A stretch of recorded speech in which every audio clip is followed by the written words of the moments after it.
개천이라는 것은 하늘을 열었다라는 뜻입니다. 요즘은 개천을 단군 조선의 개국을 축하하는 기념 행사로 하고 있지만 실제로 개천의 의미는 하늘의 길을 열었다. 즉 사람이 하늘과 통할 수 있는 천도를 열었다라는 뜻으로 보아야 하겠습니다. 또한 그것이야말로 환인상제께서 환웅천왕에게 교유하신 진정한 의미의 홍익인감이며 또한 제세 이화인 것입니다.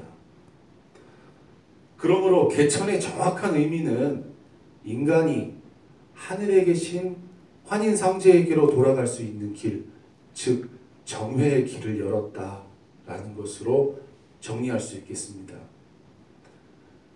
환웅천왕께서는 환인상제의 명을 받아서 인간이 하늘과 하나 되고 또 인간이 땅과 하나 될 수 있는, 그리하여 천지인 합의를 이루고 천지인 일체를 이룰 수 있는 그 방법을 제시한 것이 즉 개천이라 하겠습니다. 이와 관련하여 환단곡기에서 나와 있기를 환웅천왕께서 신단수 아래로 내려오셔서 3-7일을 기한 후에 하늘에 제사를 올렸다라고 기록하고 있습니다.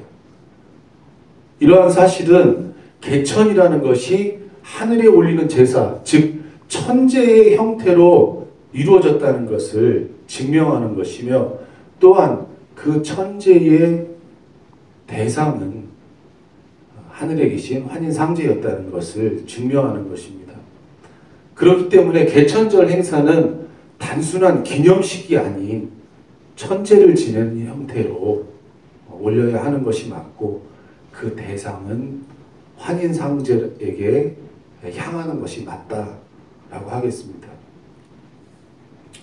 우리가 개천제를 환인상제를 대상으로 해서 지내게 된다면 한민족은 하느님 사상을 되찾게 됩니다. 현재 민족 종교의 주류를 이루고 있는 것은 단군 신앙입니다. 물론 단군은 국조로서 또 우리 모든 한민족의 한 아버지로서 마땅히 숭앙하여야 하는 것이 우리의 도리이지만 또한 그 이전에 환웅천왕을 생각해야 하며 또 궁극적으로는 환인상제의 교유를 생각해야 하는 것입니다. 이러한 의미에서 환웅천왕과 단군 성조를 성인으로 크게 추대하고 또한 그 행사의 대상을 환인상제로 우리가 정할 때에 민족 종교의 모든 종파를 초월해서 민족 종교가 하나 돼서 개천제를 올릴 수 있다. 이렇게 말씀드릴 수 있겠습니다. 이러한 일이 이루어진다면 한국의 고대사가 서양의 그 허구적 신화보다 훨씬 우위에 있음을 알게 되고 우리 한 민족이 세계 인류의 조상이며 그 기원족이라는 것을 보여줄 수 있게 됩니다. 기독교는 이스라엘의 민족 종교입니다. 또한 기독교의 신앙 대상인 야훼는 이스라엘의 한 지역 민족 신일 뿐입니다. 그리고 그 야훼의 편협함은 이제 세계 모두가 공감하는 바입니다.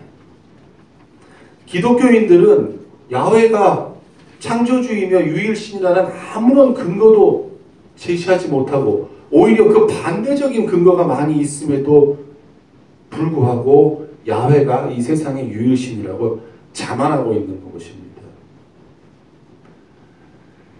이러한 상태에서 우리의 단군신앙은 중간에 어중간한 위치에 처해 있습니다.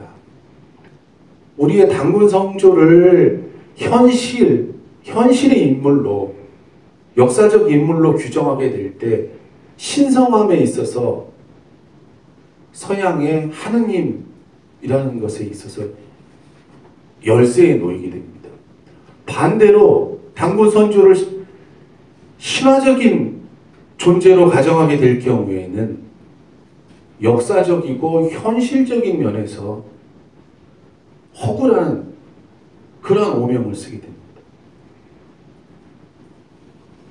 우리에게는 환인상제께서 내리신 홍익인간이라는 온 인류를 하나로 아우를 수 있는 교리와 이념이 있습니다. 민족 종교가 하나 되어서 우리의 하느님 사상을 되찾고 또 민족 종교가 하나 된다면 남북 분단 문제를 해결하고 더 나아가서는 세계 평화를 구현할 수 있습니다. 지금 이 시간에도 이스라엘은 팔레스타인에 무차별 폭격을 가하고 있고 또한 그에 대한 복수로 IS는 또 무참한 테러를 저지르고 있습니다. 이러한 전쟁은 구약 시대부터 내려오는 전쟁이며 이러한 전쟁의 그 본질적인 원인은 야훼의 편협함에 있습니다. 야훼는 자신을 따르지 않는 모든 이민족은 다 죽여도 좋다라고 성경에서 말하고 있습니다. 이러한 편협한 사상에 비하여 우리 한민족은 세계 만민 평등주의고 모두를 이롭게 할 수 있는 홍익인간 사상이 있습니다. 한민족의 홍익인간 사상만이 세계 평화를 이룰 수 있고 모든 종교 전쟁을 종식시킬 수 있는 것입니다. 우리는 아주 오래전부터 후천개벽에 대한 이야기를 들었습니다. 후천개벽이 오면 서양이 주도하던 시대가 가고 동양이 주도하는 시대가 온다. 물질 문명의 시대가 가고 정신 문명의 시대가 온다. 그때가 되면 우리 한민족에 1만 2천의 도통군자가 나와서 세계 질서를 주도하게 될 것이다. 등등의 여러 가지 이야기가 회자되었고 지금의 일부 민족 종교는 지금도 후천개벽을 기다리고 있습니다. 그러나 우리가 선천개벽을 인식하지 못했듯이 후천개벽도 우리는 인식하지 못했습니다. 이미 우주의 시간은 후천개벽이라는 반환점을 돌아서 정회의 시기로 들어섰습니다. 성장의 시대에서 소멸의 시대로, 팽창의 시대에서 수축의 시대로, 분열의 시대에서 통합의 시대로 들어선 것입니다. 이러한 정의의 시대에 민족 종교가 다시 하나로 통합하는 것은 하늘의 섭리라 하겠습니다. 신라석학 최치현 선생께서 신뢰 포함 상교라 하셨습니다. 이것은 우리 민족의 고유 종교인 성교가 유불도를 포함하고 있다는 것이며 다시 말해서 유불도가 우리 민족 고유의 사상과 종교인 성교에서 파생되었다는 것입니다. 우리 민족 종교는 유불도에서 벗어난 것은 없다 하겠습니다. 그렇기 때문에 민족 종교가 하나 되고 다시 유불도가 하나 되어 더 나아가 지구상의 모든 종교가 하나 되는 것은 하늘의 섭리이며 또한 민족 종교의 통합이 그 첫걸음이라 하겠습니다. 그래서 저는 이 자리에서 여러분들께 제안을 드리고자 합니다. 첫 번째는 민족 종교 대통합을 위한 가칭 민족 종교 통합 추진위원회를 발족하자는 것입니다. 각 민족 종교 단체 또한 개인 또 정신수련 단체 등이 이 추진위원이 돼서 함께 민족 종교를 어찌하면 통합할 수 있을지, 교리적으로는 어찌해야 하는지, 또 기구적으로는 어찌해야 하는지 함께 고민하면서 통합에 앞장서자는 것입니다. 두 번째로는 매년 음력 개천일 즉 10월 3일에 각 종단과 종파를 초월해서 한 민족의 하느님이신 환인상제를 대상으로 첫째를 올리자는 것입니다.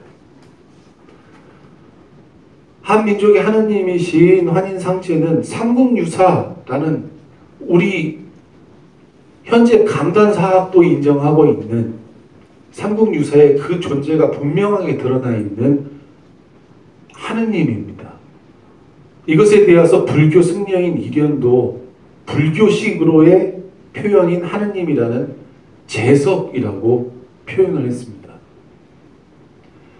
재석은 환인재석이라고 번역되는 인도의 신 인드라죠.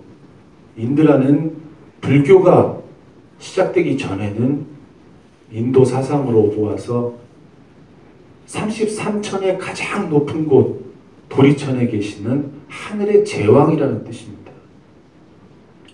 그래 불교 승려였던 이련 스님은 불교식으로 가장 높은 하느님이라는 의미로 재석이라고 표현한 것이죠. 그러기 때문에 환인상제를 대상으로 올리는 천제는 민족 종교 교리에 전혀 어긋남이 없습니다.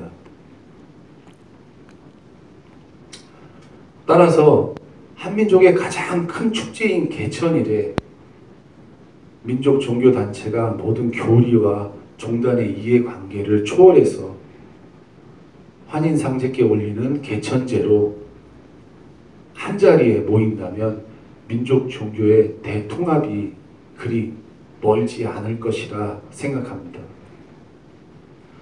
환웅천황이 개천한 이후 6천년이 흘렀습니다.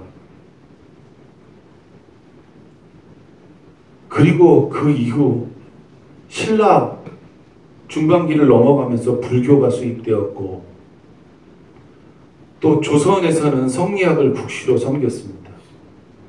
그 시간 동안 우리 민족은 중국의 신하가 되고 종이 되어서 그들을 섬기면서 살았습니다.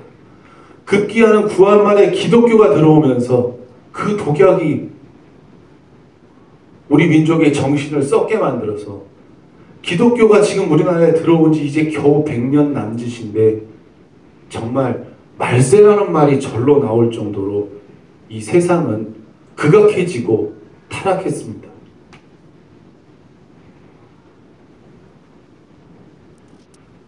종교라는 것은 사람의 정신을 지배합니다.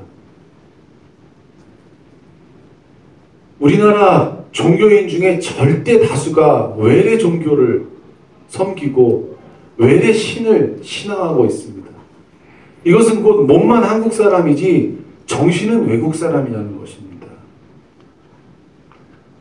근자에 일어나는 이 국가의 혼란, 한 사람으로 인해서 국가가 좌지우지되는 요즘 뉴스에 많이 보도되는 일도 결국에는 종교에 의해서 정신이 지배당하고 있기 때문에 일어나는 일이 아닙니까? 이제 제정신을 차릴 때가 됐습니다.